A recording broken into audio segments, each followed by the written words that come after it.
Meet Eddie Morra. At first glance, you'd assume he's just a homeless guy wandering the streets. But he's actually a writer. Well, a failing one. He managed to land a book deal, but nobody believes he'll ever finish it. In fact, Eddie doesn't even know what his own book is about. When he finally sits down to write, he draws a complete blank.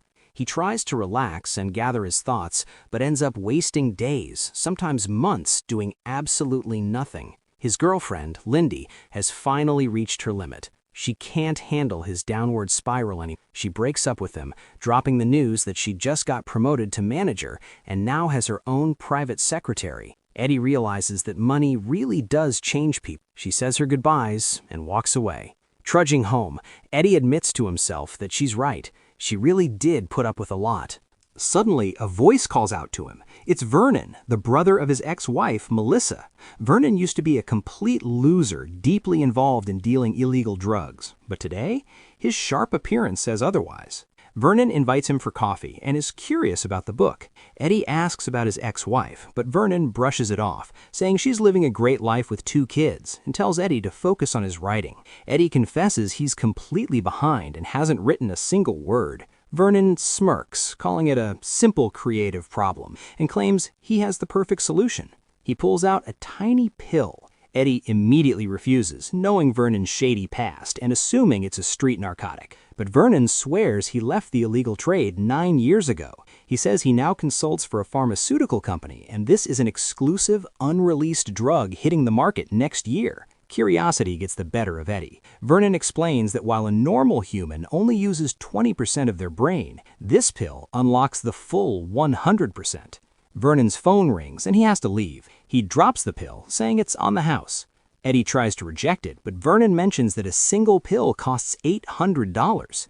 Temptation wins, and Eddie takes it. Reaching his apartment building, Eddie swallows the pill. As he walks up the stairs, he runs straight into his landlord's wife. His rent is months overdue, and she starts screaming at him. Eddie isn't even listening. His mind is racing on how to escape, not because of the rent, but because he just ingested an unknown drug and is terrified he's about to lose control. Then, it kicks in. Without warning, Eddie begins to perceive everything, every sound, every movement, every microscopic detail. He realizes he has been blind his entire life, and now he can finally see. He looks at the furious woman in front of him and calmly asks why she's so sad.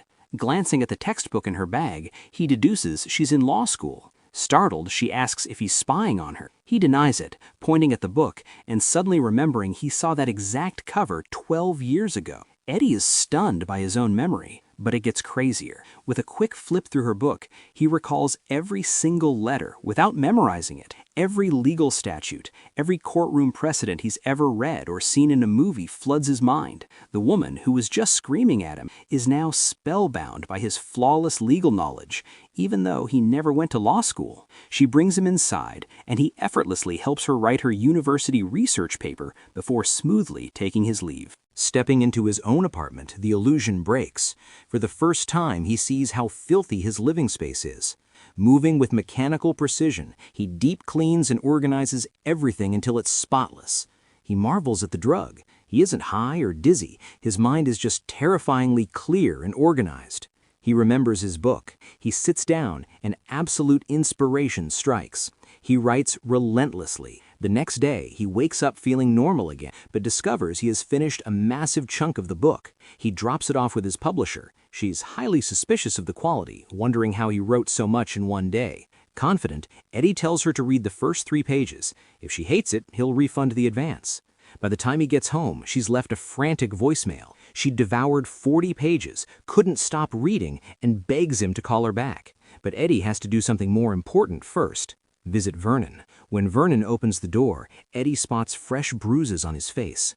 Eddie asks who attacked him, but Vernon dodges the question, asking if Eddie wants more pills. When Eddie says yes, Vernon knows he owns him. He orders Eddie to go to the dry cleaners and buy him breakfast. Eddie obeys.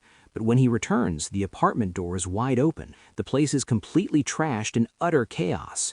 Vernon is sitting in a chair, perfectly still. He's been murdered. Eddie instantly calls the police. While waiting, his hyperbrain processes the scene.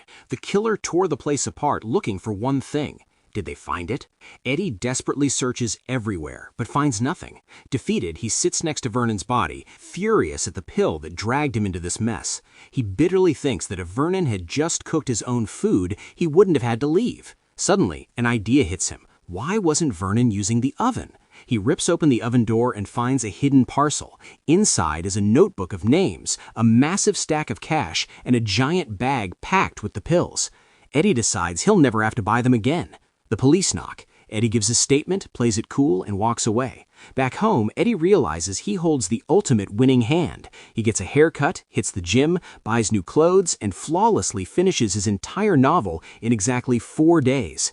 His learning capacity becomes terrifying. He masters the piano in 3 days. He becomes a math genius, turning numbers into serious cash.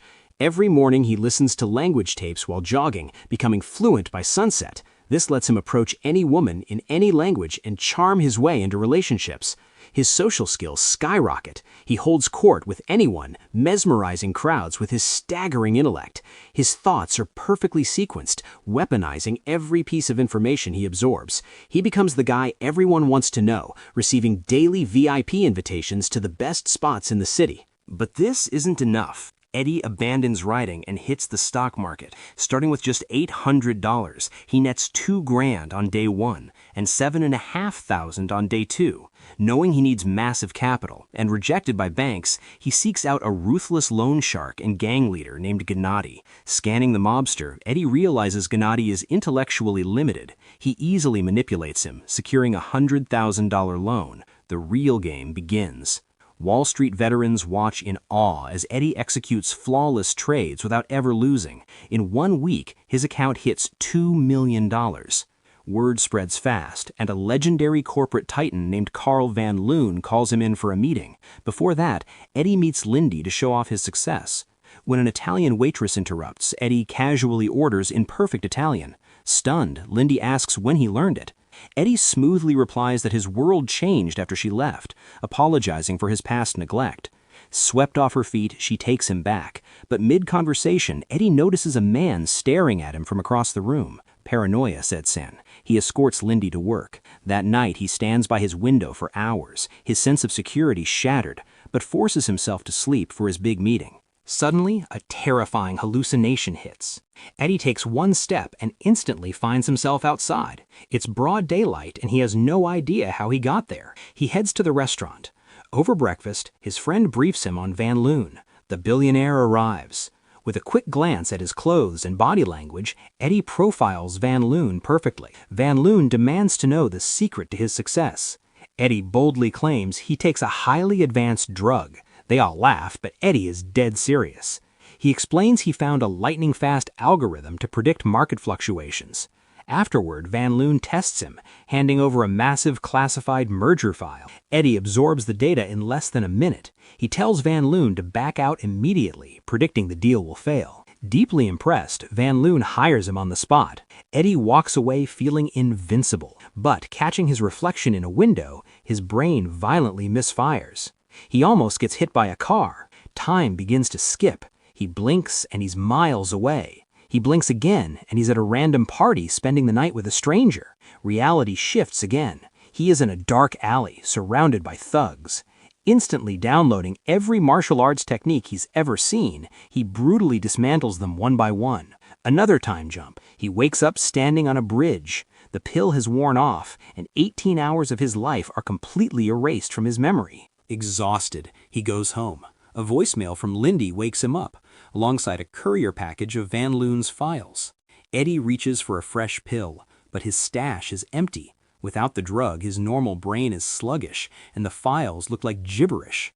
He tries to cancel the meeting, but his friend insists it's career suicide. Unmedicated and sweating, Eddie meets Van Loon. As Van Loon grills him about a mysterious new market rival, Eddie stutters out nonsense.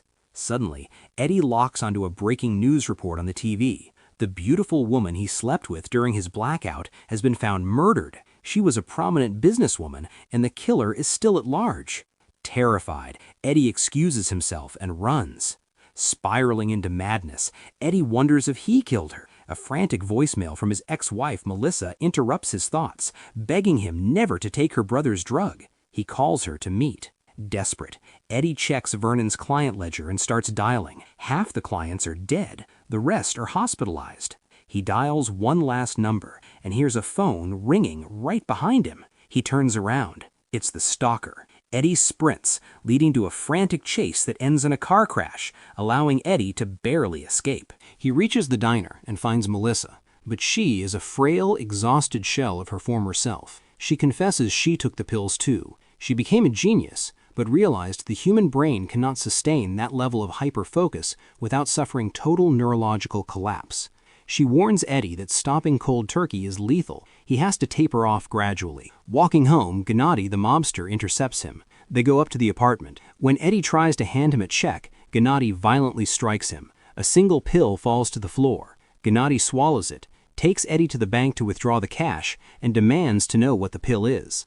Eddie lies, calling it a recovery vitamin. Gennady sneers and walks away. Eddie collapses in Lindy's office. Refusing a hospital, he confesses everything, revealing he hid his backup stash at her apartment. Lindy hops in a cab to get them, but realizes she's being tailed. Mid-phone call with Eddie, the stalker in the tan coat violently breaches her taxi. Lindy escapes, begging two men for help, but the stalker executes them in cold blood. Barricaded in a hiding spot, Lindy is out of options. Eddie orders her to swallow a pill. She obeys. Instantly, her brain hyper-accelerates, calculating distances and angles. She formulates a flawless escape strategy, luring the hitman into a crowd, striking him and slipping away undetected. Lindy hands Eddie the pills. His mind resets. Looking out the window, he spots Gennady waiting below. Eddie goes down and Gennady drops the act, threatening to kill Eddie unless he becomes his personal supplier. Outmatched, Eddie buys time by handing over a few pills.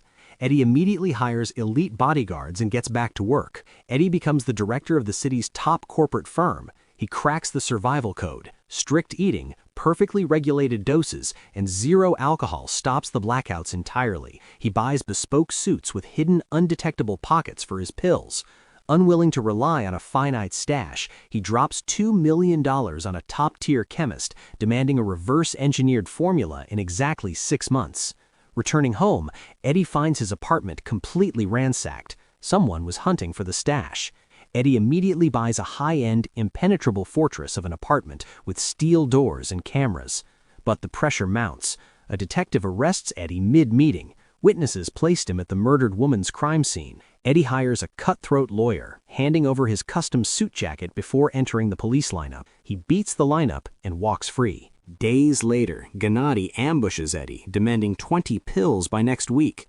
Eddie mocks him, knowing he only needs to survive until tomorrow, when he signs the biggest mega merger in history. The next morning, the opposing CEO never shows. Instead, his wife enters, tearfully explaining her husband is mysteriously severely ill. Eddie and Van Loon escort her to her car. Eddie freezes. Her driver is the stalker in the tan coat. The pieces click.